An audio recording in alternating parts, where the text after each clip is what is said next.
Nous sommes déjà à cette époque de l'année où les esprits malfamés, les tueurs en série ou encore les événements paranormaux se manifestent. Il s'agit aussi de cette époque où vos podcasteurs préférés se manifestent et vous présentent des histoires qui feront suppurer de tous vos orifices purulents les frissons de vos peurs les plus intimes. Ce soir, 3 histoires inédites jamais abordées dans nos podcasts qui mélangent faits historiques et technologie vous feront rester éveillés tout au long de la nuit. C'est garanti. Préparez-vous un petit verre de bière, de whisky ou de tisane, enrobez-vous d'une couverture avec votre chat, verrouillez bien vos portes et vos fenêtres, dites à vos proches que vous les aimez, car voici le spécial Halloween de Distorsion et Ars Moriendi.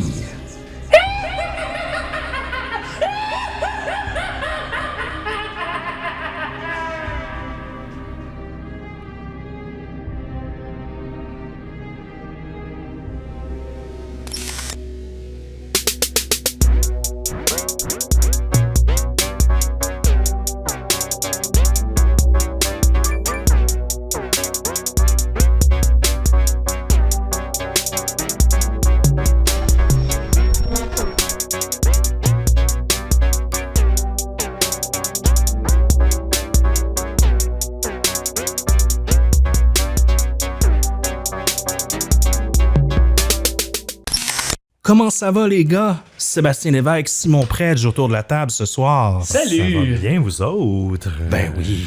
C'est épeurant de vous voir. Oui, toujours un petit moment spécial cet épisode d'Halloween. C'est toujours pour nous une raison. On se force pour revoir Simon. Hein, comme ça nous donne une raison pour le revoir, boire une petite bière avec lui et puis raconter des histoires. On revient, on est des hommes de tradition. Oui. Donc je crois que c'est fun d'apprendre que vous devez vous forcer pour me revoir. Bon. C'est pas ça le point, Simon. C'est pas ça le point. Ça doit faire environ 5 ans qu'on fait ce spécial-là. Ça fait-tu déjà 5 ans ou on l'a pas fait? On l'a pas fait notre première saison. La première année. On connaissait pas Simon. Ça doit faire 4 fois environ. C'est oui, au minimum. Oui, ça fait au moins 4 fois. Plus le spécial Noël. Oui, c'est vrai.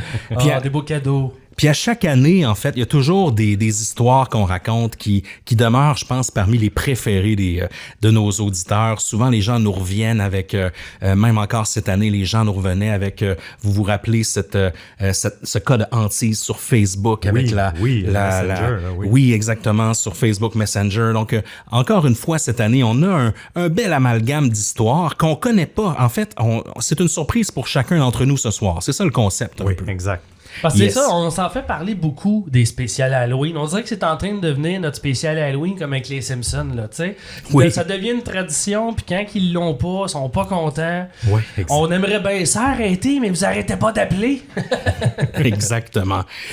Et ce soir, justement, pour nous hydrater pendant ce spécial-là, pendant toutes ces histoires, nous, on boit la bière à la citrouille de la brasserie Lux à 6,5% d'alcool. C'est une bière ambrée qui est une ale brassée avec de la citrouille, de la cannelle, du piment, de la Jamaïque aussi, on sent un petit peu quand même épicé, de la noix de muscade et des clous de girofle. Et de qui est-ce que ça nous vient, cette bière-là, mon Seb? Oh, cette bière-là nous a été offerte par Pamela, qui est de notre communauté Patreon, Discord, qui est très active. Donc, on te remercie énormément de ce don, de cette tournée de bière que je sais que tu as fait depuis longtemps. Donc, merci à toi. Grâce à toi, ce soir, on pourra boire une bonne bière d'Halloween. Exactement. Et je crois qu'on avait même une review 5 étoiles. Oh, bien sûr, hein, on ne déroge pas des traditions. On a reçu une review 5 étoiles sur Apple Podcast de la part de Pascal qui nous dit « Je vous suis depuis le début de votre aventure et j'espère que vous allez faire ce podcast jusqu'à la fin des temps. » Yes, j'espère vivre jusqu'à la fin des temps. Oui, justement. Moi aussi. Et il conclut en nous disant « Ma seule déception, les épisodes sont trop courts, j'en prendrai encore plus. » Faut s'abonner à Patreon pour avoir les after-shows. Oh oui, là on en a. Ars Moriendi, j'ai reçu des beaux commentaires cette semaine. Cette semaine, j'ai Ginette qui m'écrit, qui me dit « Simon, je n'ai toujours pas reçu l'argent de ton loué. » Non, ok, bon, ça on repassera. Mais des fois, j'en reçois des beaux, là. Et on a reçu d'ailleurs, nous, un commentaire sur Twitter cette semaine, Simon, qui nous disait « J'ai vraiment arrêté de vous écouter après votre épisode avec la fille dans la boîte. C'était trop effrayant. » Mais on n'a jamais fait d'épisode sur une fille dans la boîte. C'est Ars Moriendi. Ouais, c'est moi, ça. Donc, merci Simon d'avoir découragé une de nos auditrices. Ah, ben, je suis toujours là pour ça, hein, vous me connaissez. Yes! La mise en demeure est pas loin. Pour ceux qui connaissent pas Simon Predge, c'est notre grand ami, évidemment. C'est l'animateur de Ars Moriendi, un des plus légendaires podcasts de mystère et d'enquête québécois. Mais aussi, un peu, là, quand même. mais aussi, Simon, t'es plus que ça. Toi, t'es un homme multimédia. Parle-nous un peu, là, en quelques lignes de ce que tu fais sur Frisson TV. Ah, ben oui, la chaîne Frisson TV, qui est une chaîne câblée de cinéma d'horreur au Québec. C'est la seule chaîne télé indépendante qui reste au Canada. Ah oui. Moi, j'écris puis anime une émission sur les films nanars sur Frisson, Ouais, c'est-à-dire les mauvais films, tellement mauvais qu'ils redeviennent divertissants. On décortique les films, je fais un peu d'histoire du cinéma d'horreur à travers ça. Je suis aussi chargé de projet, donc on travaille toujours sur des nouvelles émissions à venir, puis des nouvelles programmations. Puis sinon, je suis content d'être là, les boys. Mais Distorsion a eu une présence à ton Oui, ils venaient à l'after show, c'était bien oui, le fun saison pour le 1, film ouais. L'Arcade. Oui. Juste C'est pas- Arcade. Arcade, oui, exact. Arcade, un film de réalité virtuelle qui amène ton âme dans le monde Oui. digital. En tout cas, c'est Exactement. tellement niaiseux. Ouais, j'avais aimé ça me replonger là-dedans C'était le fun. dans ce si mauvais film. Avec des mais- graphiques volés à Tron. C'est des oui. bonnes années. C'est des bonnes années, le début des années 80, là, pour ce genre de film. Oh, oui, oui. exact. Ouais. La technologie un peu visionnaire, comme on la voyait à l'époque. là. Exactement. J'aime ça, les mauvais films. Moi, ça me fait bien rire. J'aime ça juger les gens, je pense. Ouais. Donc, même principe que les années passées. En fait, on a sélectionné 3 histoires. On garde Simon en sandwich. Donc, on a tiré au sort. C'est moi Miam, qui ai miam. l'honneur de commencer ce soir. Après, Simon est terminé avec Seb, qui apparemment a peut-être l'histoire la plus Meurtrière. de la soirée. Yes. Donc, si on est prêts, les gars, on se lance pieds joints dans ce spécial Halloween. Oui, Et là, là, là, là. Donc, je me lance, les gars, pour ma première histoire. Écoutez, Let's go, mon gars. yes, vous savez que moi, j'ai une petite passion pour ce qu'on appelle le Ghost in the Machine. Vous Oui. savez, lorsqu'on retrouve du paranormal dans les objets Ouais. technologiques, les ordinateurs hantés, les téléphones, ces choses-là. Puis aujourd'hui, en fait, c'est une histoire qui touche un peu à ce sujet-là, puis qui est très dans l'air du temps, vous allez voir. On va parler d'intelligence artificielle, mais en plus d'art numérique généré par intelligence artificielle. Donc, une chose qu'on voit beaucoup. Bien sûr, autant dans nos voitures, dans nos maisons, dans notre vie de tous les jours, dans les logiciels qu'on utilise, dans nos ordinateurs, on retrouve plusieurs formes d'intelligence artificielle, mais plus récemment, au cours de la dernière année, on a vu une énorme progression du côté des générateurs d'images pilotés par intelligence artificielle. Je vous parle de systèmes comme DALL-E, par exemple, comme Midjourney, qu'on a aussi expérimenté, Oui. moi et Seb, dans le cadre de oui, je Distorsion. Oui, on a fait un TikTok, d'ailleurs, là-dessus, Oui. sur nos expérimentations avec Midjourney. D'ailleurs aussi, pour la nouvelle émission à Frisson TV, animée par Benoît Mercier, des Mystérieux Étonnants, l'émission Ok. En entretien avec, dans lequel il reçoit des personnages qui ont marqué le monde de l'horreur au Québec. Oui. Dans notre décor, on a mis des cadres. Tu sais, c'est une espèce d'ambiance vieille taverne irlandaise. Oui, ok. On a mis des cadres sur le mur et toutes les pièces, dans Les le fond, images. les images qu'on a mis dans les cadres, c'est toutes des images qu'on a générées par AI. Ah, ben oui, Ah, mais ouais. OK. on le voit de plus en plus. Il y a des concours même d'images Oui, exact. générées par AI. Il y a aussi Stable Diffusion aussi, qui est un des systèmes d'intelligence artificielle de ce créneau-là qui gagne en popularité aussi. Puis ça a vraiment chamboulé le milieu artistique là, depuis leur arrivée vraiment. cette année. C'est vraiment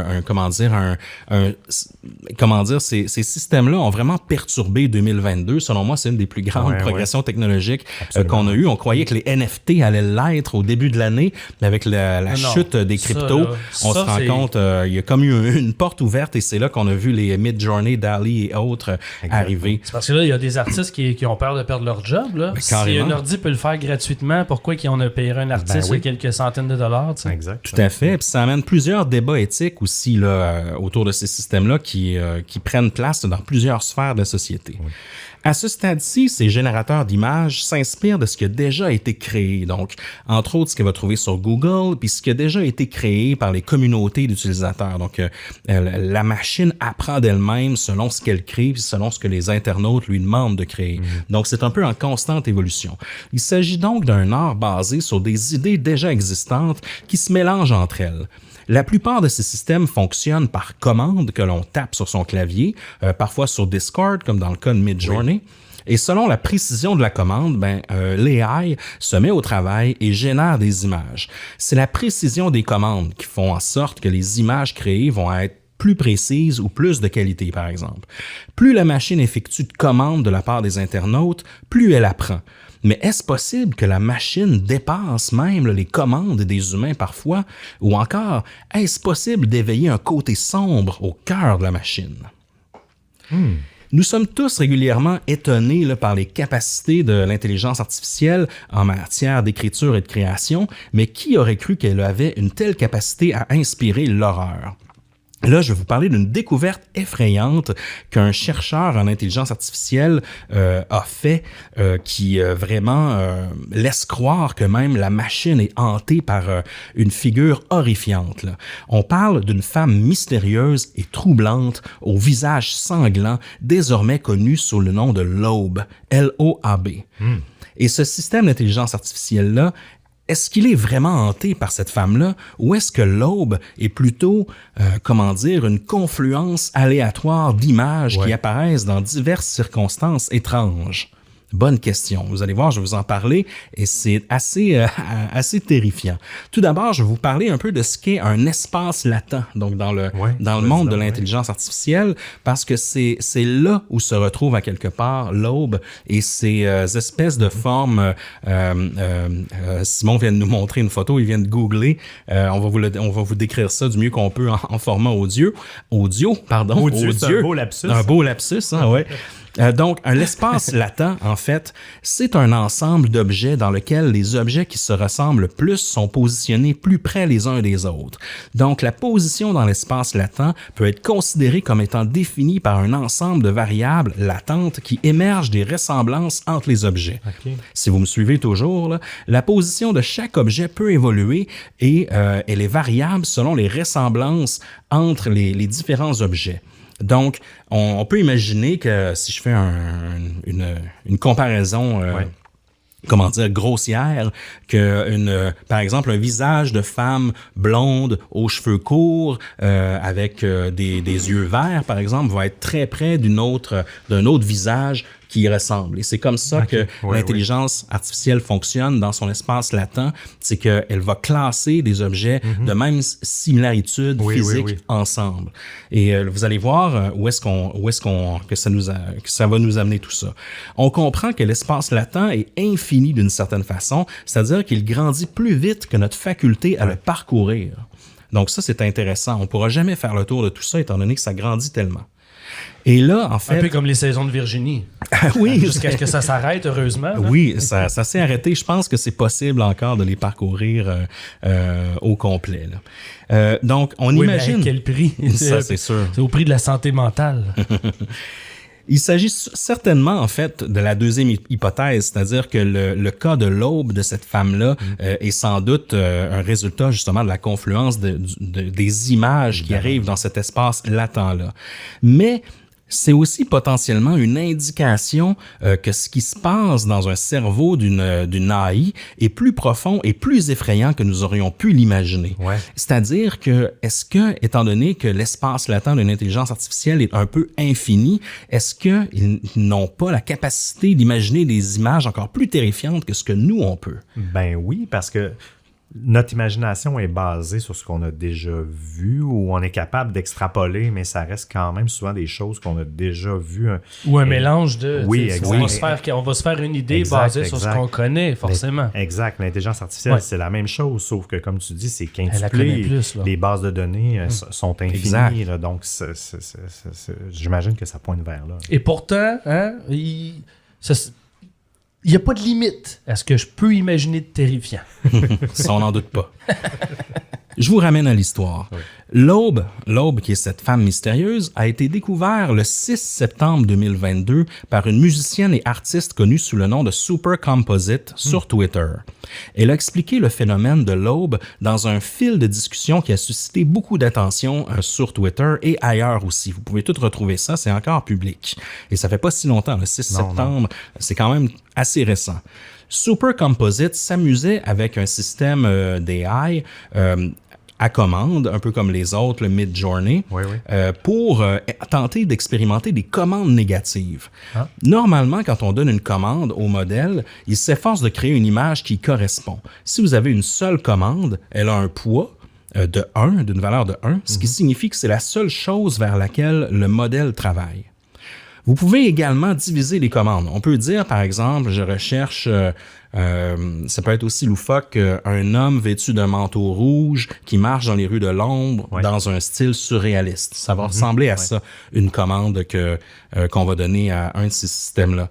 Donc, mais c'est aussi possible de paramétrer ces commandes-là avec des chiffres et de diviser les commandes. Par exemple, de dire montgolfière 0.5 ou orage 0.5. Et le modèle va travailler sur ces deux choses. Donc, sur la partie linguistique, évidemment, mais aussi avec la partie du chiffre. Donc, il va d'une certaine façon diviser les résultats ou aller à l'encontre. Et là, vous allez voir, là, c'est un peu absurde ce que je vous dis, mais vous allez comprendre. Ce qui est intéressant, c'est qu'on peut aussi avoir des commandes négatives, ce qui amène le système à s'éloigner de ce concept le plus possible. Et ce processus est beaucoup moins prévisible parce que personne ne sait comment les données sont réellement organisées dans ces systèmes-là. Donc, personne ne sait quel est l'opposé de quelque chose. Ainsi, si on demande à l'AI une image d'un visage, vous vous retrouverez quelque part au milieu de la, du cerveau de l'AI qui contient toutes les images de visage et obtiendrez l'image d'un visage moyen sans particularité, quelque chose de bien normal, par exemple. Avec une commande plus spécifique, on va se retrouver, par exemple, dans des visages foncés ou des visages de profil, de côté, de face, mais avec une commande à pondération négative, vous faites le contraire, en fait. On fuit ce concept. Mais quel est le contraire, par exemple, de visage ou des pieds ou de l'arrière de la tête? Ben, c'est dur pour nous de le figurer, en fait. Bien que nous puissions en débattre entre nous, dans un modèle d'apprentissage automatique, la décision a été prise au cours du processus d'apprentissage, ce qui signifie que, quels que soient les concepts visuels et linguistiques encodés dans la mémoire, il est possible d'y naviguer de manière cohérente, même s'ils sont un peu arbitraires. Super Composite, je reviens à notre artiste sur Twitter, a joué avec cette idée de navigation dans l'espace latent en donnant la commande Brando égale -1, en référence à Marlon Brando, l'acteur. Ce qui a permis au modèle de produire ce qu'il pensait être le contraire de Brando.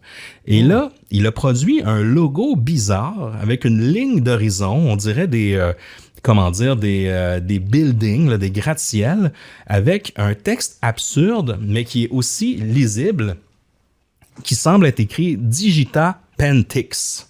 Tiens, je vous la montre sur mon laptop, mais on est loin du visage de Marlon Brando. Donc ça serait cette image-là, qui a l'air limite dessinée par un enfant, serait l'équivalent de l'opposé de Marlon Brando. Ah, ça là, je trouve ça fascinant. C'est fascinant. Parce que je sais pas encore où est-ce que tu t'en vas avec ça, mais ça, là, c'est fascinant. Comment que lui a compris, comment que lui a... C'est quoi son calcul mathématique pour arriver avec cette conclusion-là? C'est intéressant parce que ça nous dépasse, tu sais. Oui. Est-ce que c'est des films, tu sais, des films qu'il n'a pas fait, en tout cas, bref, des affiches de films, en fait, étant donné que c'est plus graphique. Basé sur quoi? Oui, c'est ça. En même temps, une affiche de film de Brando, c'est ça, une affiche de film de Brando, c'est pas le contraire de Brando. Fait qu'est-ce que ça veut dire? Exact. C'est ça qui est de valeur avec le AI pour l'instant. Dès qu'on a le résultat, on peut pas y demander par où qu'est-ce que tu voulais dire par là. Décompiler son processus, effectivement. Donc là, on parle on part de Brando, une photo de son visage, tout ça, et là, on tombe avec quelque chose qui ressemble plus à un logo, en fait, là, qui est très à plat, 2 dimensions, comme je vous dis, avec on dirait que c'est dessiné par un enfant. Mais l'organisation des concepts du modèle n'aurait pas forcément de sens pour nous. Et Super Composite, étant curieuse, elle s'est demandé si elle pouvait inverser le processus. Alors, elle a mis la commande En fait, elle a tenté de décortiquer ce dessin-là. Elle a mis le logo de la ligne d'horizon de Digita Pentix. Donc, elle a comme décrit en mots cette espèce de logo-là. Okay. Donc, la ligne d'horizon, qui est la ligne avec les buildings et tout ça. On dirait qu'il y a même un genre de CN Tower, là, ou l'espèce de tour à Seattle qui est là-dessus. Puis, elle a écrit le mot qu'on voit, le Digita Pentix, là-dessus. Et là, elle s'est dit, ben, si cette image était l'opposé de Brando, peut-être que l'inverse est aussi vrai, puis qu'elle trouverait son chemin vers une photo de Marlon Brando, tu sais. Mais au lieu de ça, elle a eu ceci. Donc, elle a eu un visage de femme. Je le montre à toi, Simon aussi. Vraiment un visage de femme avec les joues ensanglantées, comme si elle avait été battue. C'est un peu terrifiant. Elle est habillée, elle a les cheveux en fait aux épaules, des cheveux bruns, un regard vraiment troublant. Elle a aussi les les os de la mâchoire là, sous le nez, là, très caractéristique. Là. Ça fait un triangle presque parfait. Vous le savez, les gens qui ont cette caractéristique-là, là, le bone cheek, en français, j'arrive pas à le dire.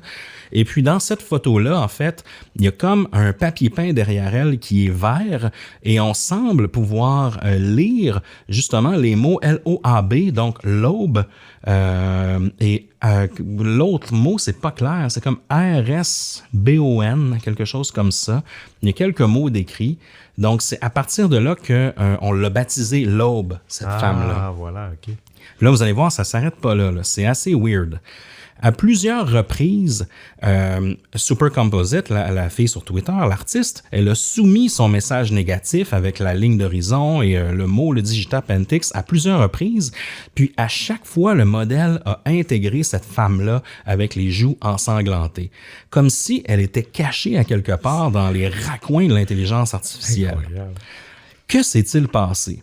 Super Composite a expliqué comment le modèle pourrait penser lorsqu'il reçoit un message négatif pour un logo particulier en poursuivant sa métaphore précédente qu'elle nous expliquait avant. Elle dit « Vous commencez à courir aussi vite que vous le pouvez pour vous éloigner de la zone des logos », a-t-elle dit, parce qu'elle a tapé le logo avec le -1, donc l'opposé. Et là, vous vous retrouvez peut-être dans la zone des visages réalistes, car elle est conceptuellement très éloignée des logos.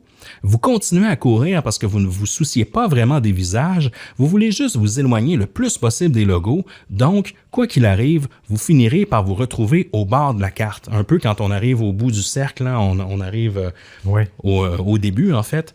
Et l'aube, c'est comme le dernier visage que tu vois avant de tomber dans le néant. Okay, c'est un peu ça, selon elle, son explication. Wow. Les commandes négatives, je reviens à ça, ne produisent pas toujours des horreurs et encore moins de façon aussi fiable. Quiconque a joué avec ces modèles d'images vous dira qu'il est peut-être assez difficile d'obtenir des résultats cohérents, même pour des messages très simples. On l'a testé beaucoup, nous, de notre côté. Mais à chaque fois, en fait, puis elle a essayé, je crois, plus de 40 fois avec d'autres mots, avec par exemple un robot debout dans un champ, et à chaque fois qu'elle intégrait le mot l'aube, dont elle a baptisé le visage, le personnage de femme avec les joues ensanglantées apparaît toujours. Donc, c'est comme si c'était vraiment son surnom. Donc, c'est un peu... Elle a commencé à se dire, c'est un peu... vous vous rappelez quand on était dans une salle de bain, on regardait le miroir puis on tentait d'attirer... Candyman. Ou Bloody Mary ou quelque chose comme ça. Là. Mais attends, je vais juste soulever une question, puis si tu comprends où je m'en vais puis que tu vas en parler, coupe-moi, hésite pas, OK? Mais là, ils ont soulevé cette question-là de cette femme-là où sur Internet... Où est-ce que le AI va chercher son information? Sur Internet. Fait que c'est sûr que tu commences à écrire l'aube.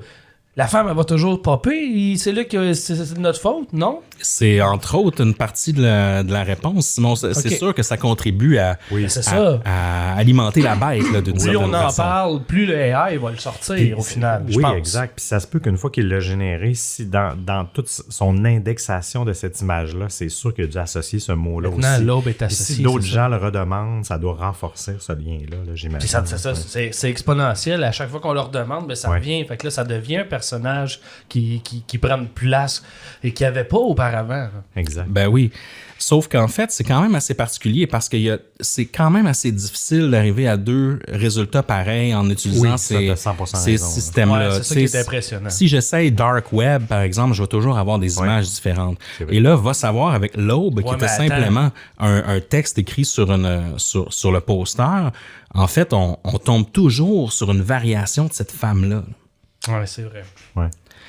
Donc, c'est comme si l'Aube était un peu un nom de code pour aller rechercher cette figure-là, cette espèce de sorcière qui hante l'AI. J'ai juste hâte d'aller le tester. Oui. Et parfois, là, des commandes plus complexes ou combinées traitent une partie comme une suggestion vraiment plus libre, mais celle qui inclut l'aube semble non seulement dévier vers le grotesque et l'horreur, mais aussi l'inclure de manière très reconnaissable. Qu'elle soit combinée à des abeilles, par exemple, à des personnages de jeux vidéo, à des styles de films différents ou des abstractions, l'aube est toujours au premier plan, dominant la composition avec son visage abîmé, son expression neutre, ses joues ensanglantées et ses fameux os des mâchoires qu'on voit constamment. Là. Il est très rare qu'une image soit aussi cohérente que l'aube et qu'elle hante d'autres images comme elle le fait. Et Supercomposite a spéculé sur les raisons de ce phénomène.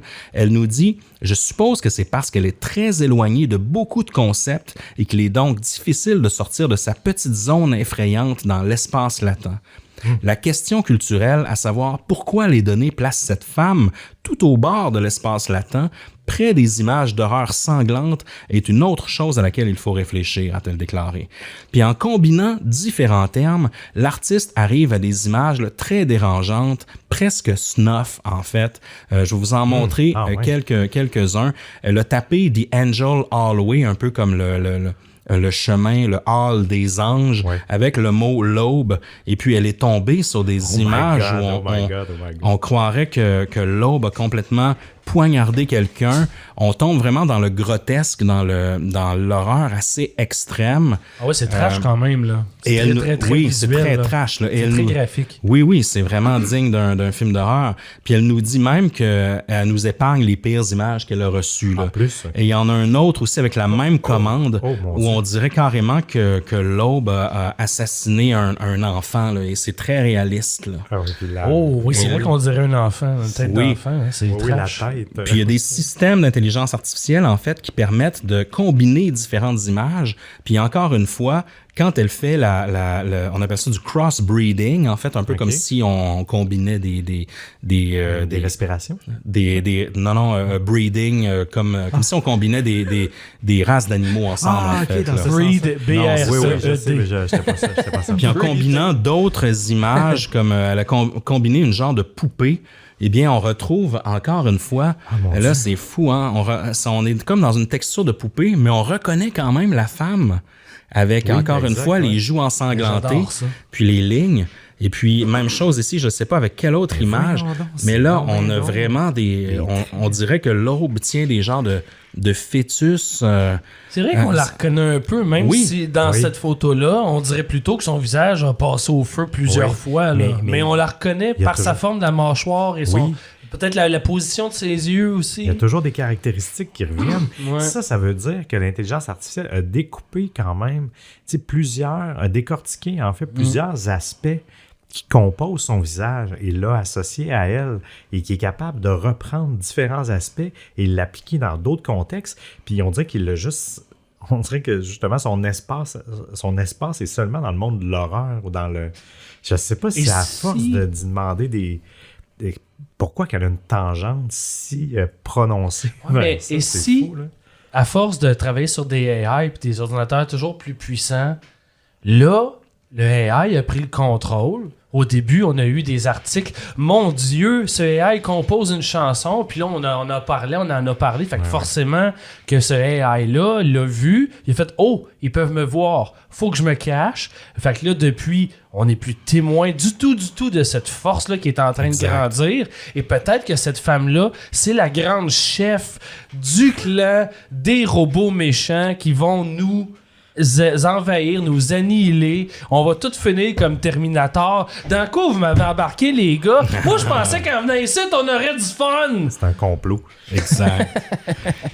Donc, pour terminer, je dirais qu'on n'a pas encore retracé exactement le chemin parcouru par l'intelligence artificielle pour nous rendre jusqu'à l'aube, étant donné que l'espace latent d'un modèle entraîné est vaste et impénétrablement complexe.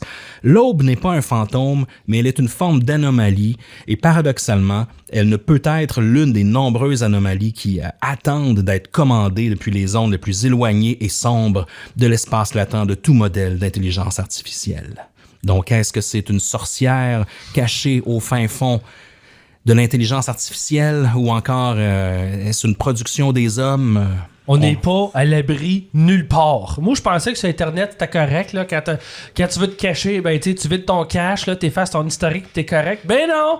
C'est rendu que les AI, là, ils vont rentrer dans nos maisons à travers l'art. Là. Bah, c'est ça. On est dans la merde, les boys. On est dans la merde. Mais Émile, dis-moi, là, toi qui es quand même toujours un peu sceptique par rapport au paranormal, crois-tu vraiment qu'une AI peut être, hantée? Ou possédée? Est-ce qu'elle peut devenir vivante, prendre le contrôle elle-même? On dirait que c'est pas tant ça, moi, qui me donne la frousse avec cette histoire-là. On dirait que c'est plus de savoir, en fait, j'imaginais pas à quel point un système d'intelligence artificielle comme ça pouvait avoir une région sombre. En fait. Puis à quelque part, c'est les commandes des internautes qui créent ça. Ouais. Donc, pour moi, c'est troublant un peu. En fait, il y a quelque chose qui me trouble en lien avec peut-être ce qu'on demande aux AI. Les commandes, on les voit pas toutes. Hein? Il y en a peut-être qui ont des idées tordues et tout ça. Puis en même temps, là où est-ce qu'elle va chercher ces informations? Oui, c'est ça qui est... Donc, moi, c'est ce qui me trouble un peu, c'est ce côté dark là qu'on va peut-être voir s'exprimer de plus en plus au fil des prochaines années. Mais il n'y a pas que du beau là-dedans, en fait. Non, tu me surprends beaucoup quand même, Émile, parce que le AI veut pas, il est créé par l'homme, puis il va créer, là, je résume, là, mais il va créer un peu sa psyché, si on veut, par l'entremise des réflexions humaines et sa connaissance qu'on va mettre en ligne, par exemple. Oui, exact. Fait que, comment peux-tu être à ce point surpris des ténèbres qui peut se cacher dans le AI, n'est-ce pas? N'est-ce pas justement très humain, toute cette obscurité? Mais je crois que c'est la première fois qu'on en a une démonstration, en fait. Ouais, c'est un peu comme la Uncanny Valley. On se rend compte que on a l'impression que quand quelque chose est ultra réaliste, le moindre petit détail nous fait changer de côté. Mais je comprends. On dirait que c'est un peu comme ça aussi. Tu sais, on a l'habitude tellement de voir sortir plus du beau. On sait aussi que l'AI a des problèmes avec le posing, c'est-à-dire que souvent, quand elle va nous générer un visage, il sera pas parfait, il sera pas symétrique, il va être bizarre des fois. Tu sais. Elle n'a pas encore compris le concept de pose, en fait, de se tenir droit. Tout ça. Donc, c'est normal qu'il y ait des horreurs qui en sortent. Mais de trouver un raccoin comme ça, j'ai l'impression qu'on a trouvé un peu un level caché là, dans un jeu vidéo là, avec cette commande-là. Là. C'est intéressant. J'ai hâte de voir quelles autres commandes mystérieuses vont nous amener là aussi. Sincèrement, des auteurs de films d'horreur pourraient facilement s'inspirer des images je le sais pas, puis je peux te confirmer qu'il y a déjà un film en production. Et les gens attendent pas longtemps, là. Hein? Au moins un scénario. Est-ce qu'il va se produire? Peut-être pas. Mais c'est sûr qu'il y a déjà des gens en train de travailler sur quelque chose par rapport à ça. Sûr. Alors, mon cher Simon, à toi la parole. Moi, je vais vous raconter la fois où on a dû annuler les célébrations d'Halloween au Nouveau-Brunswick. Et ce, pour une excellente raison. Il y avait un monstre en liberté dans les rues et personne n'était à l'abri. Il a marqué la mémoire populaire comme le monstre de Miramichi. Dans une maison de Chatham Falls, une petite communauté du Nouveau-Brunswick, Louise a déjà 3 enfants avec un ex-chum alcoolique et violent du nom de Vincent Legere qui l'a déjà abandonné. Elle tombe enceinte une 4e fois et Alan Legere voit le jour le 13 février 1948. Son père est Lionel Como, mais lui aussi va les abandonner peu de temps après la naissance. Les Legere vivent dans la pauvreté. Pas étonnant pour une mère monoparentale avec 4 enfants. Puis, comme si c'était pas assez de malheur, Freddy, le frère aîné de Alan, décède après avoir été frappé par une voiture en 1956. À partir de cette tragédie, Louise va constamment dire à son fils Alan combien elle aurait préféré que ce soit lui qui meure au lieu de Freddy. Alan a seulement 9 ans. Sans surprise, dans une telle atmosphère de rejet maternel, il va réagir en se refermant sur lui-même. Il grandit en étant extrêmement introverti. Malgré une évidente intelligence, ça se passe pas bien pour lui à l'école. Ses notes sont catastrophiques. À l'adolescence, il va montrer les premières lueurs d'un comportement antisocial. À 16 ans, il commence à entrer par effraction chez les gens du voisinage. Parfois, il s'adonne au vandalisme, parfois au cambriolage et occasionnellement, il va en profiter pour caresser des femmes endormies. Il est arrêté à 2 reprises par les autorités entre 1964 et 1966 et il va passer 18 mois derrière les barreaux. Puis en 1969, il fait la rencontre d'une jeune infirmière puis il tombe amoureux. Ça calme ses ardeurs criminelles pendant un temps. Le couple va avoir 2 enfants. Ils vont s'installer à North Bay en Ontario, mais ça ne durera pas. Le couple revient à Miramichi pour le travail en 1972 et Alan se trouve un poste à la Syrie. Mais les vieilles habitudes ont tendance à vite revenir au galop quand la routine et l'ennui s'installent. Il va être arrêté à nouveau pour possession de biens volés peu de temps après son retour dans la région. Il perd bien sûr son emploi et reçoit une sentence de 5 mois de prison. Peu de temps après sa sortie de tôle, sa femme se sauve à Ottawa avec les enfants. En 1974, la police questionne Allen au sujet de meurtre brutal qui a eu lieu dans la région, une résidence de Chatham, Béatrice Mary Redmond. La dame marchait vers chez elle au retour de la messe et elle a été attaquée en pleine rue. On l'a poignardée à 80 reprises. 80? Puis moi, quand je lis des affaires de même, je le compte pour comprendre comment on peut se rendre là, puis je me suis pas rendu à 80. Là. Ça n'a pas de bon sens. Je le ferai pas au micro, mais si vous voulez le faire à la maison, rendu à 15, c'est traumatisant. Mm-hmm. Alan Leger est un des principaux suspects, mais les enquêteurs n'ont aucun indice pouvant le relier au crime. Il n'a jamais été accusé officiellement. J'imagine qu'il a eu peur parce que pendant les 10 années suivantes, Alan se tient loin des radars des forces de l'ordre. Mais tout n'a qu'un temps et la bête se réveille en 1986. Le samedi 21 juin, Alan et 2 jeunes complices entrent par effraction dans la demeure de John Glendening et son épouse Mary, 66 ans chacun. Le couple gère une petite épicerie, je dirais même un dépanneur, qui inclut aussi une station de service adjacente à leur maison dans la région de Miramichi. Les 3 hommes les surprennent alors qu'ils regardaient la télé. Un des complices matraque John sur la tête avec une grosse pierre. La bande force ensuite Mary dans la cuisine où il la ligote à une chaise. Ils la battent violemment et ensuite, pendant qu'Alan et un complice s'acharnent de manière brutale sur John, le 3e homme déchire les vêtements de Mary et se met à la caresser. Au salon, Alan continue de frapper John en exigeant la combinaison du coffre-fort. Pour sauver son mari, Mary accepte de l'ouvrir. Alan la détache et l'amène au 2e étage, mais à peine a-t-elle le temps de tourner le cadran qu'Alan l'assomme par 2 fois. À l'arrière de la tête, elle perd conscience. Mary Glendening se réveille avec la tête dans le bol de toilette.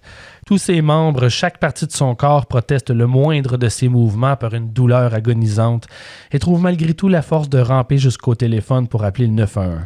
La police et une ambulance arrivent sur les lieux en quelques minutes. Mary est aussitôt transportée d'urgence à l'hôpital de Chatham. Les médecins découvrent une dame dans un piteux état. Elle a été battue si brutalement qu'un de ses poumons s'est affaissé. Elle a aussi été violée avec un objet contondant, mais je ne donnerai pas plus de détails à ce sujet-là. Au moins, elle est toujours vivante. Son époux, John, n'a pas eu la même chance, malheureusement. Ils l'ont battue à mort et étranglée. C'est donc bien horrible. C'est donc bien horrible, l'histoire. Je m'excuse, c'est une histoire terrible, mais je me suis dit, c'est l'Halloween. Non, c'est parfait. On peut y aller. Les autorités perdent pas de temps, évidemment. 3 jours après le drame, on procède à l'arrestation d'Alan Leger, 38 ans, et 2 de ses complices, Scott Curtis, 20 ans, et Todd Matchett, 18 ans seulement. Les 2 jeunes complices passent vite aux aveux, accusant Alan d'être le chef de la bande. Alan est trouvé coupable de meurtre le 8 janvier 1987 et condamné à la prison à vie sans possibilité de libération sous condition avant 18 ans. Une sentence qu'Alan n'a aucune intention de subir. Il va aller en appel, mais il échoue dans sa tentative d'annuler sa condamnation devant la Cour d'appel du Nouveau-Brunswick le 8 août 87. En février 89, un éminent avocat va même représenter Alan en appel devant la Cour suprême du Canada. Mais voilà, Allen en a assez des procédures qui avancent pas et à peine 2 ans après son incarcération, il décide de s'évader de prison. Le mercredi 3 mai 1989, on conduit le prisonnier depuis la prison à sécurité maximale de Renoux, au Nouveau-Brunswick, Renhouse, probablement, je ne sais pas comment le prononcer, jusqu'à l'hôpital Dumont à Moncton pour un traitement pour ses infections chroniques à l'oreille. À un moment, il demande s'il peut aller aux toilettes et les gardes acceptent. Allen entre dans la cabine menottée et avec les chevilles enchaînées, il a sorti un petit couteau fabriqué à la main de son rectum et il a crocheté la serrure de ses menottes. Ne me demandez pas Il est habile, en tout cas. de comment il a rentré ça là, un couteau, n'importe quoi de coupant. Mais regarde, quand un homme veut la liberté, il trouve toujours moyen. Il a une bonne motricité fine. Effectivement. Il est sorti en trompe de la cabine de toilette et il a menacé le personnel et les gardes avec son couteau. Il a agrippé une infirmière, Peggy Olive, et l'a prise en otage. En la menaçant de sa lame, il s'est écrié « Si quelqu'un approche, je lui tranche la gorge ». Il sort de l'hôpital avec son otage, monte à bord de la voiture de Peggy, son otage, et ensemble ils prennent la fuite. Une fois assez loin, il a heureusement laissé sortir la jeune femme terrifiée avant de poursuivre sa route pour disparaître. C'est ici que le cauchemar commence pour la population. Une chasse à l'homme est lancée, mais les journées passent, puis les semaines, et au bout d'1 mois de recherche, les autorités ont aucune piste. Le fugitif semblait s'être évaporé dans la nature. Ils ont commencé à assumer qu'il devait avoir fui la province et peut-être même le pays. Mais ils avaient tort. Oh, qu'ils avaient tort. Au petit matin du 29 mai 1989, un résident de Chatham remarque de la fumée qui s'échappe d'une fenêtre chez les voisins. Il appelle aussitôt les pompiers qui arrivent rapidement. C'est la demeure des Sœurs Flamme. Tout le monde les connaît en ville parce qu'elles gèrent ensemble un dépanneur au premier étage de la maison. Okay. Les pompiers défoncent la porte arrière pour entrer dans la maison en flammes. Au pied de l'escalier, ils trouvent Nina Flamme, sévèrement brûlée mais vivante. On l'évacue et on la conduit d'urgence à l'hôpital de Fredericton. Pendant ce temps, malheureusement, l'incendie se déchaîne et les pompiers n'ont d'autre choix que de sortir de la maison. Ce n'est qu'une fois le brasier sous contrôle que l'on retrouve un second corps. Celui-ci est presque réduit en cendres. C'est Annie Flamme, 75 ans, la belle-sœur de Nina. Leur dépanneur était une institution ça roulait depuis 50 ans dans la petite communauté de Chatham. Okay. Tout le monde les connaissait. Fait que ça a été un coup dur quand même pour la population. Une fois que Nina a suffisamment récupéré, elle a raconté ce qui s'était passé. Un homme cagoulé est entré chez elle par effraction durant la nuit. Il a agressé les 2 femmes âgées, 75-76 ans quand même, là, pour ensuite les battre sauvagement. Il les a laissées pour mortes et il a incendié la maison pour faire disparaître les preuves. Le samedi 30 septembre, une autre personne âgée est attaquée. Près de Newcastle, Morrissey Doran, 70 ans, est surpris par derrière dans sa maison par un gars qui lui demande de l'argent en le menaçant avec un fusil à pompe. L'homme cagoulé va lui tirer dans le dos, mais heureusement, par miracle, Morrissey va survivre. Le lendemain, le 31 septembre, Sonny Russell accoste un homme armé d'un fusil à pompe en train d'essayer d'entrer par effraction dans sa demeure. Malgré ses 75 ans, Russell est assez bâti, alors il réussit à repousser son assaillant. Celui-ci va ensuite prendre la fuite et Russell avise la police. Mais au moment où les policiers sont arrivés chez lui pour prendre sa déposition, ils ont reçu un autre appel pour une autre tentative d'entrer par effraction à moins d'1 kilomètre de là. Cette fois à la demeure de Billy Matchett. Il est en fait le père de Todd, un des premiers complices d'Allen dans l'affaire du meurtre Glendonning. Pour les autorités, il s'agit d'un indice important. Ils sont maintenant persuadés qu'Alan Legere, toujours au large, est derrière les attaques. La presse s'empare de l'histoire et en fait ses choux gras. Les gros titres sont terrifiants. Ils surnomment le fugitif le monstre de Miramichi. Ça plonge la petite communauté dans une panique angoissante. Les gens se barricadent chez eux, changent leur serrure. Plus personne n'ose sortir tout seul. Tout le monde est en mode paranoïa. Les ventes d'armes à feu explosent malgré les appels au calme du maire qui ne sait plus quoi faire pour les rassurer. Les citoyens sont en colère contre la police et menacent de se charger de se faire justice eux-mêmes. Le samedi 14 octobre au matin, un pompier volontaire remarque de la fumée qui s'échappe d'une maison de Newcastle à 10 minutes de route à l'ouest de Miramichi. Il alerte aussitôt la caserne et les pompiers se précipitent à l'intérieur à la recherche de survivants.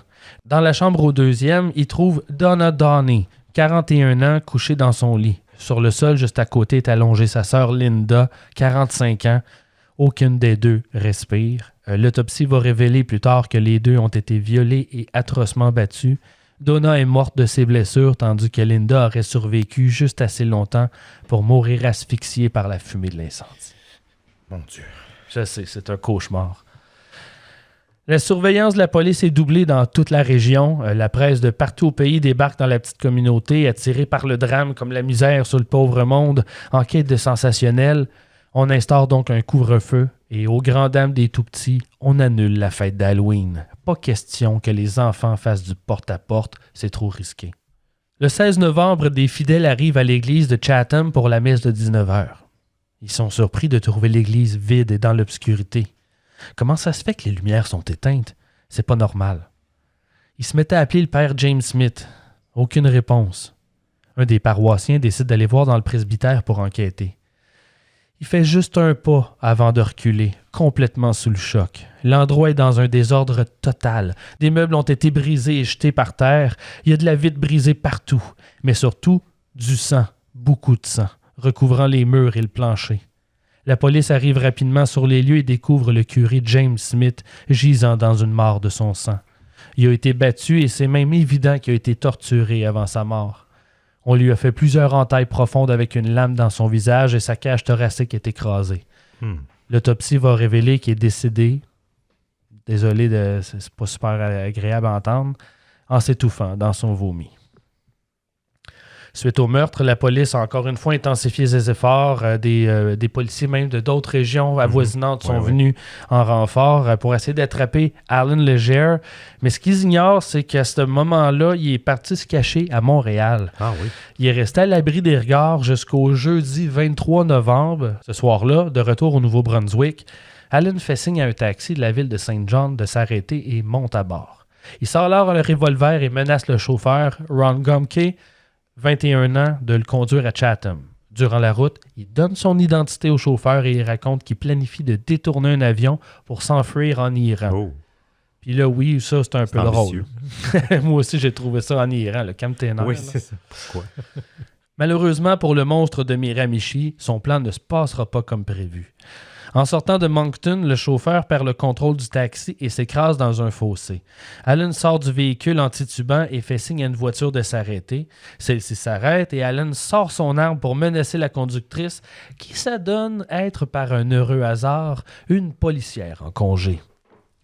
Alan la force à le conduire à Chatham. Elle l'avise qu'ils vont être obligés de faire un arrêt pour faire le plein dans une station-service.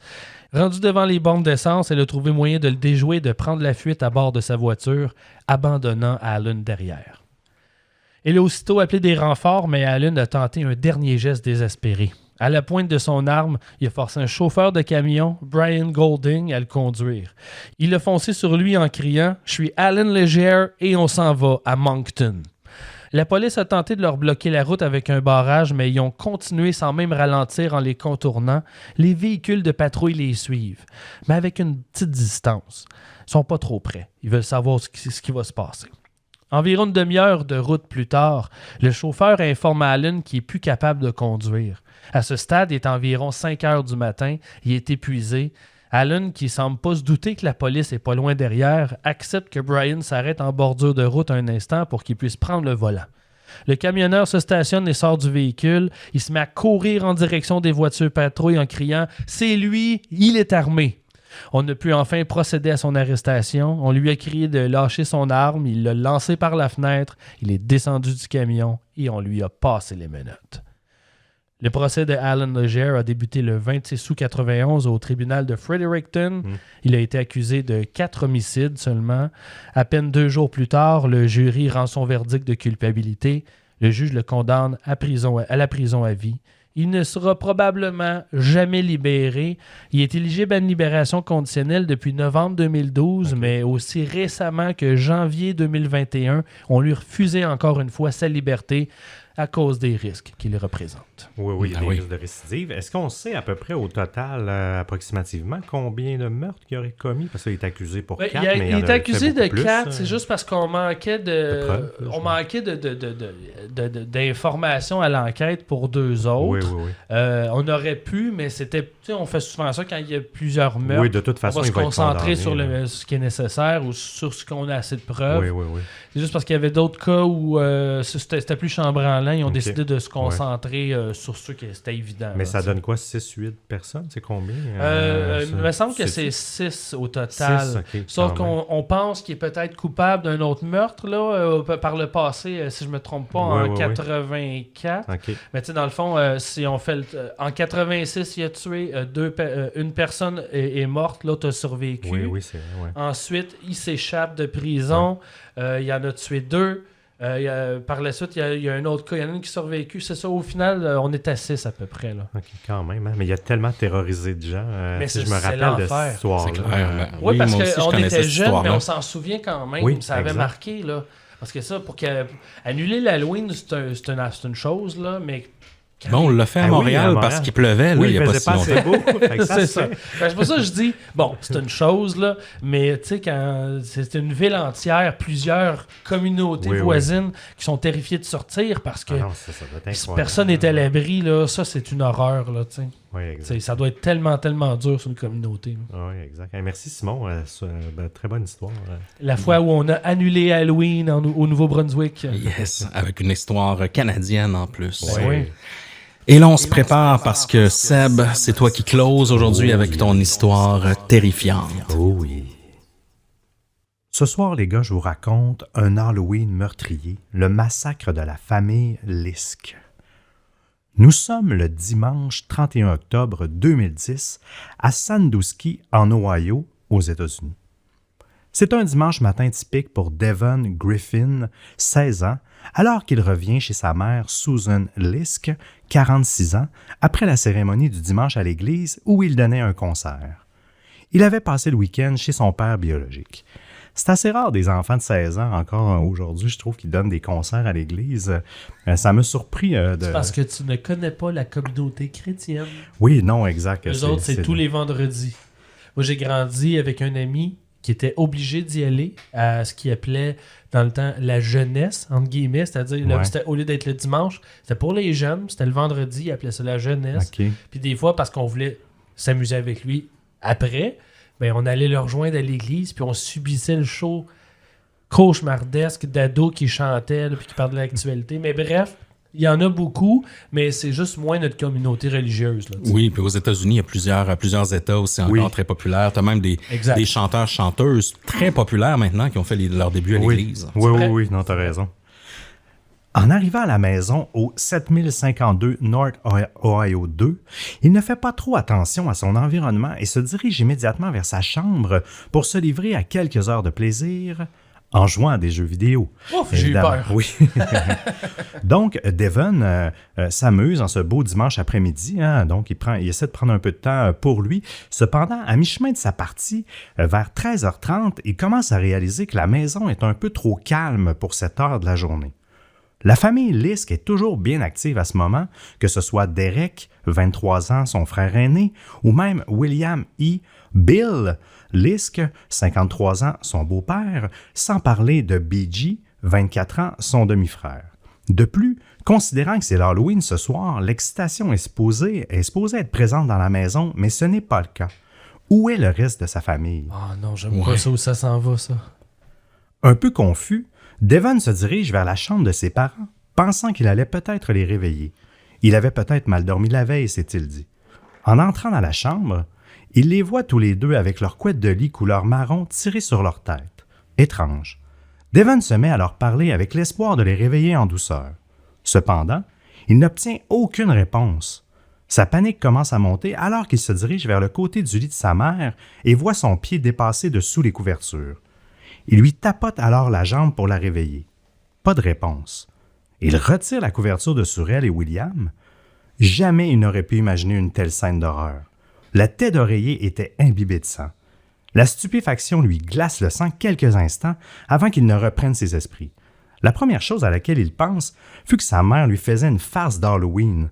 Mais alors que la scène devant lui devenait nette, il savait que ce n'était pas une farce. C'est ça que j'étais en train de me dire, excuse-moi de te couper. Ouais, vas-y. Je m'en allais dire, j'espère tellement que c'est pas un mauvais gag, c'est pas une joke à faire à un enfant. Non, il y a juste 16 ans. Ouais.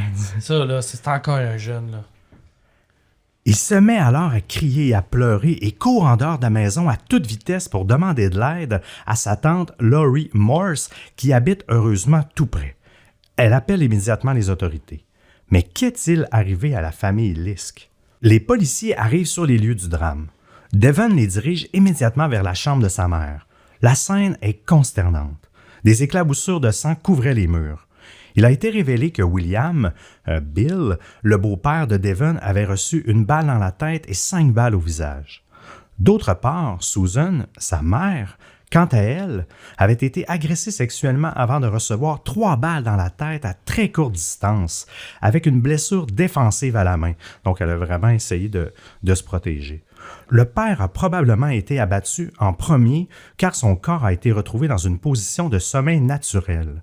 Les autorités se dirigent ensuite vers la chambre de Derek, que Devon avait oublié de vérifier lors de sa paniquante découverte. Derek, c'est son demi-frère. Cependant, la porte de sa chambre est verrouillée de l'intérieur. Étrange.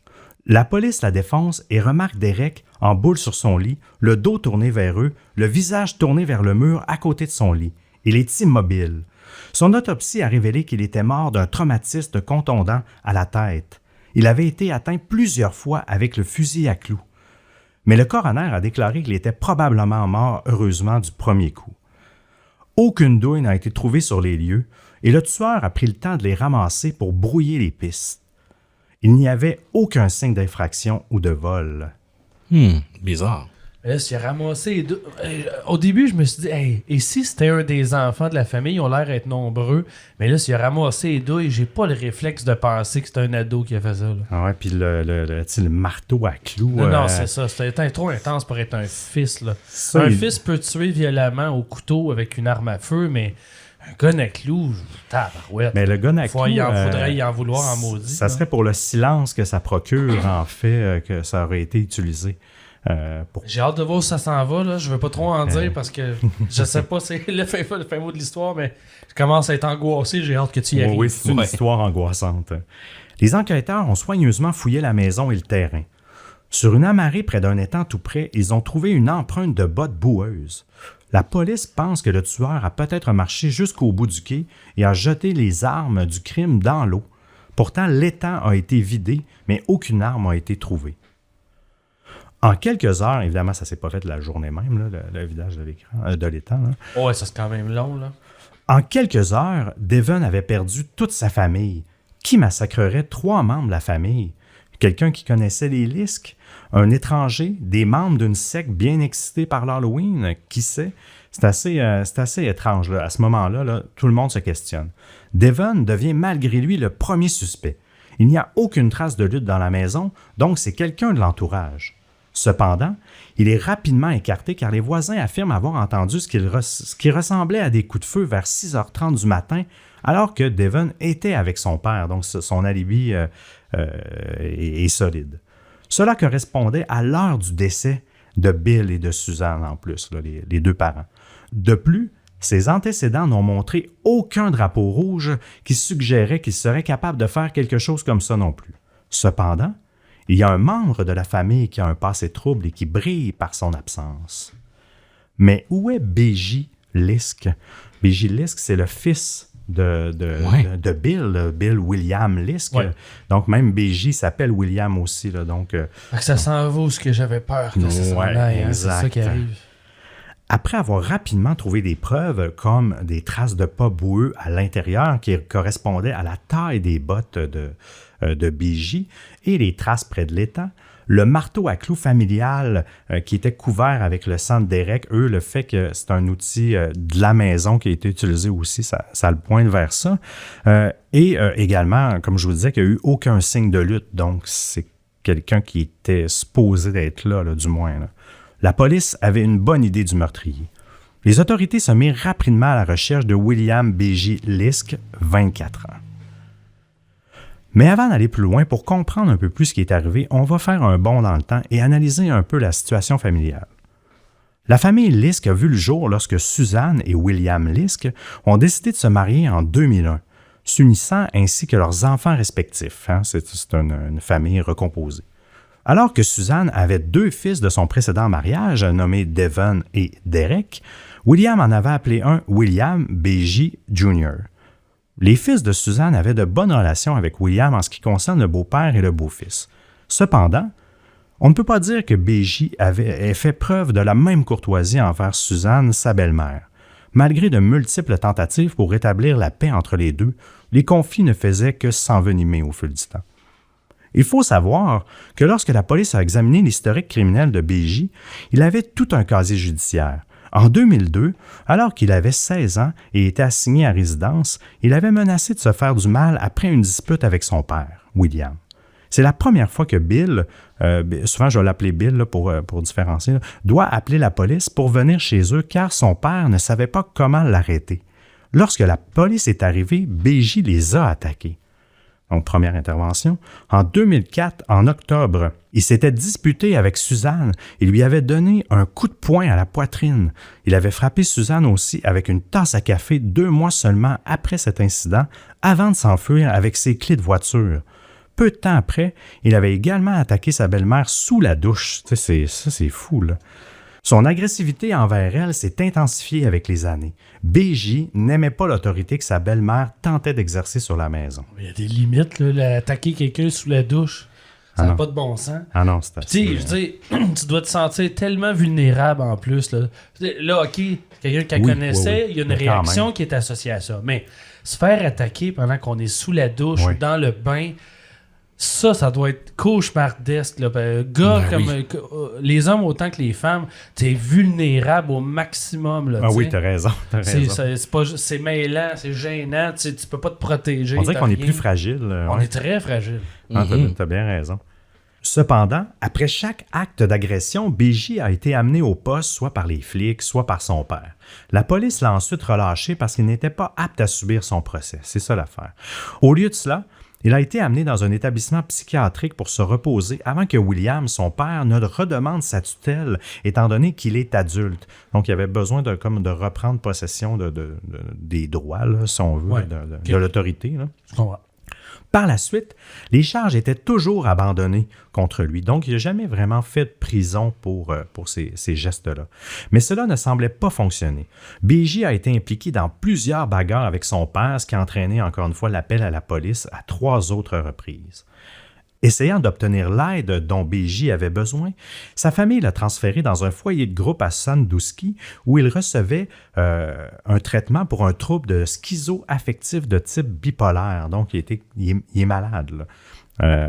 Mais malgré tout, le père de B.J., Bill, essayait toujours de garder son fils dans sa vie et d'éviter les ennuis. Honnêtement, il a toujours bien fait les choses. Il rendait souvent visite à son fils à la maison de transition dans laquelle il vivait. Puis même la semaine avant le drame, là, il a fait un effort là, pour rétablir sa relation avec lui. Il l'avait amené en vacances dans une retraite pour faire la chasse aux cerfs, en fait. Tout semblait bien aller lorsque B.J. et William sont revenus sains et saufs 24 heures avant les meurtres. Le soir de leur retour, le 30 octobre, le père et le fils ont beaucoup bu avec des voisins jusqu'à autour de minuit. Mais Bill a permis à B.J. de dormir sur le divan pour la nuit parce qu'il ne voulait pas qu'il retourne dans sa maison de transition sous l'effet de l'alcool. Je pense que ce n'est pas bien vu non plus. Il préférait qu'il dorme à la maison. Le reste appartient à l'histoire. Rapidement, la police a appréhendé B.J. dans le même camp de chasse où il était resté pendant ses vacances avec son père dans le comté de Carroll.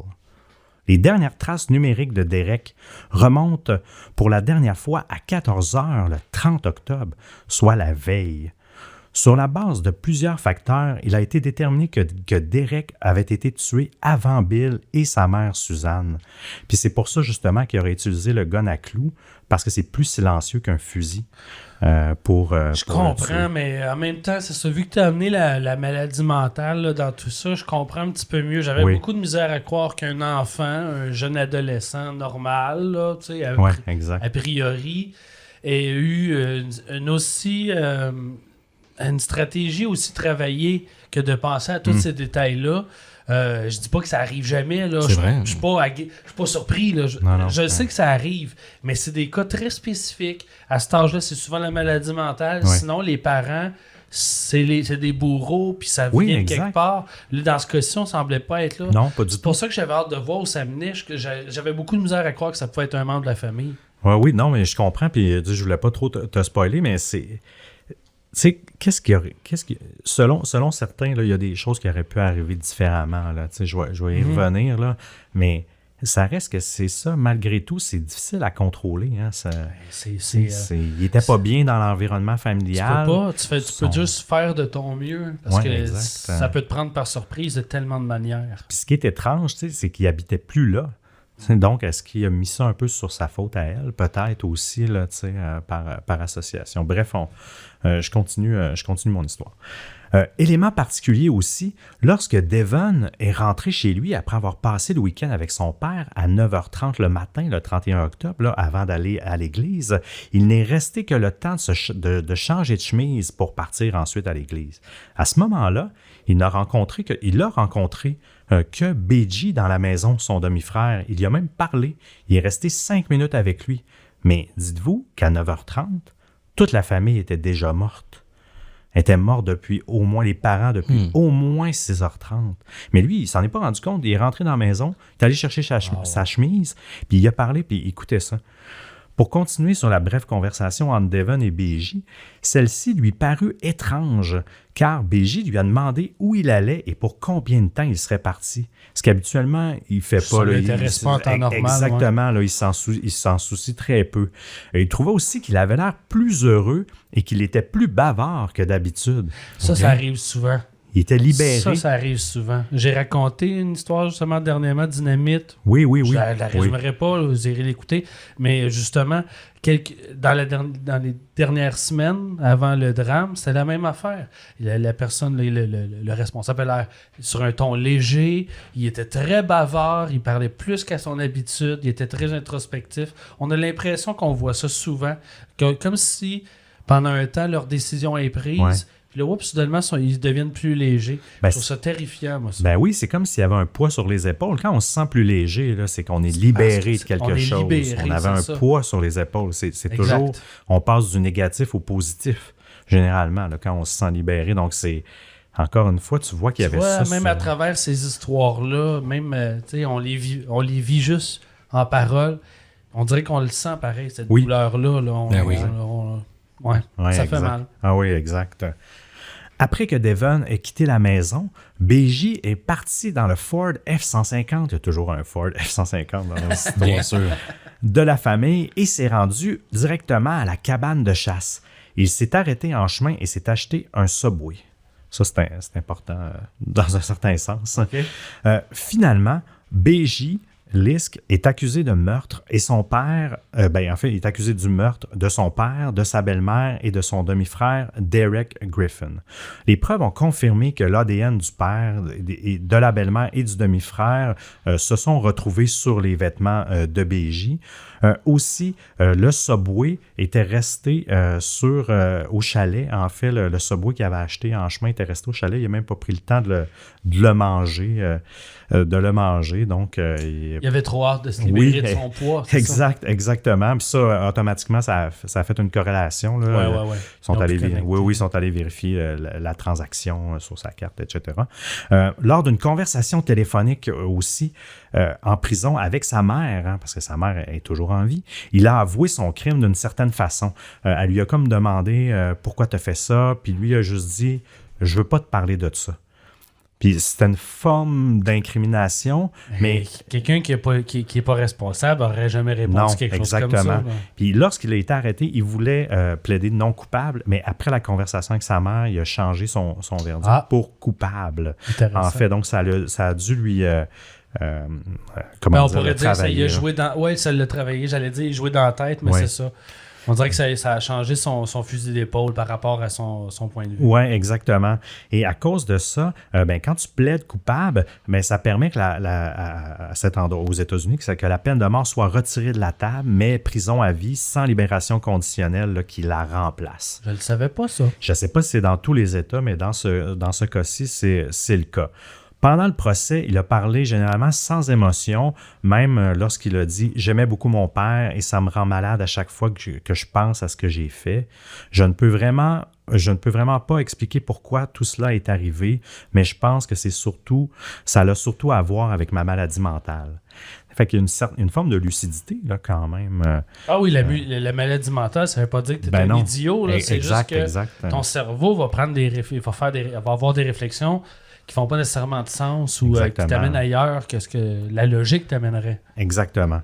Même pendant le procès, les voisins se sont manifestés. Eux, ils pensent également que BJ a tué et torturé plusieurs animaux de compagnie au fil des années dans le quartier, même s'ils l'ont jamais pris en flagrant délit. Mais il y avait, ça a l'air qu'il y avait une problématique à une certaine époque. Il y avait toujours des animaux qui se faisaient tuer et torturer donc dans le coin, mais c'est dur à prouver. Surtout dans les années 2000-2010, il n'y avait pas tant de caméras comme aujourd'hui. Installé un peu partout. Donc, il n'y a jamais eu de preuves de tout ça. Par contre, pour conclure cette histoire tragique, en 2015, à l'âge de 29 ans, BJ s'est suicidé en prison. Donc, c'est un peu la fin de la famille William Lisk, parce que oui, il y a sa mère, mais au terme du nom de famille, son père n'est plus, là, donc, et lui non plus. Donc, il n'y aura pas de descendance d'une certaine façon. Donc, c'est triste. En même temps, je peux comprendre son geste. Là, je ne sais pas de quelle façon il le fait en prison. Là. Généralement, c'est toujours un peu plus complexe, mais... oui, mais c'est parce qu'ils ne sont pas traités non plus. Hein? Exact. Ça, c'est un problème qu'on a. Hein? Si t'es pas apte à subir ton procès puis qu'on t'envoie dans un hôpital psychiatrique, tu vas avoir des traitements, tu vas avoir de l'aide, tu vas avoir de soutien pour ce que tu as. Mais si ils considèrent que tu es lucide et que tu t'en vas en prison, même si tu as de la maladie, il n'y a pas personne qui va t'aider avec ta maladie mentale en prison. On avance tranquillement là, pour améliorer la chose, mais on est encore loin de là. Puis d'ailleurs, là, je vais faire une plug pour une amie. En même temps, je me prends beaucoup d'avance, mais je vous invite à rester attentif et à surveiller ça. Il y a mon ex-copine et une de mes meilleures amies aujourd'hui, Laurence Côté-Collins, est réalisatrice. Mm-hmm. Elle travaille d'ailleurs incessamment, j'ai pas la date, mais bientôt, je pense que sort son prochain film de fiction qui va s'appeler Bungalow, mais là, c'est une comédie, ça, c'est pas important. Elle travaille présentement sur un documentaire avec un gros élan artistique, là, c'est pour ça que documentaire artistique, disons. OK. Elle a une amie de longue date qui faisait du cinéma kino avec elle à l'époque. Présentement, ce garçon-là, on peut le nommer, il s'appelle Billy. Il est en prison pour meurtre, double meurtre. Okay. Je résumerai pas l'affaire, c'est pas ça qui est important ici. Mais lui, il est allé en prison, il est pas allé dans un institut psychiatrique. Sauf que c'est de la schizophrénie qui a Billy. C'est ça qui l'a mené au meurtre. Il n'a aucune conscience. Puis là, le documentaire qui s'en vient, en fait, c'est la relation entre Laurence et son ami Billy, à travers les lettres qui s'écrivent, à travers ses visites à Laurence en prison, comme s'il était un couple. Elle va passer du temps en prison avec lui. Ils se parlent par téléphone à tous les jours. Ça fait au moins 4 ou 5 ans qu'elle travaille sur ce film-là. Ça va être quelque chose, ça va être dur, ça va être rough, mais on va avoir un regard différent de ce qu'on a eu à date. Je ne dis pas que d'autres ne l'ont pas fait, là, mais Laurence va le faire à sa manière. On va avoir un regard et une réflexion sur les problématiques de la maladie mentale par rapport à la criminalité. On en parle encore aujourd'hui à quel point c'est difficile avec la police de gérer ça quand ils font des interventions, mais c'est la même chose en prison. Là, on a des tonnes de gens, même pas de... Laissons faire la criminalité, on a des gens malades en prison qui n'ont pas de soutien, ils n'ont pas d'aide. Billy, là, ça a pris des années avant qu'il prenne conscience de sa schizophrénie et qu'il y ait de l'aide dans ce sens. Pendant ce temps-là, lui, là, il faisait des crises de psychose dans sa cellule, à halluciner des voix, puis il n'y a personne qui venait l'aider. C'est difficile, c'est un sujet qui est rough, c'est difficile à le prévoir avant un crime, mais il ne faut pas oublier de les soutenir après leur arrestation aussi. Ces gens-là ont besoin d'aide. Oui, exact. Ben oui, la prévalence de maladies mentales est beaucoup plus élevée dans la population carcérale. Voilà. Exact. Mais pour clore, là, Laurence Côté-Collins, la réalisatrice, à ma connaissance, son documentaire va s'appeler tout simplement Billy. Et c'est encore en production, est en tournage encore cette semaine. Mais ça va venir éventuellement. Si vous voyez ça, ça va être un documentaire coup de poing. Intéressant.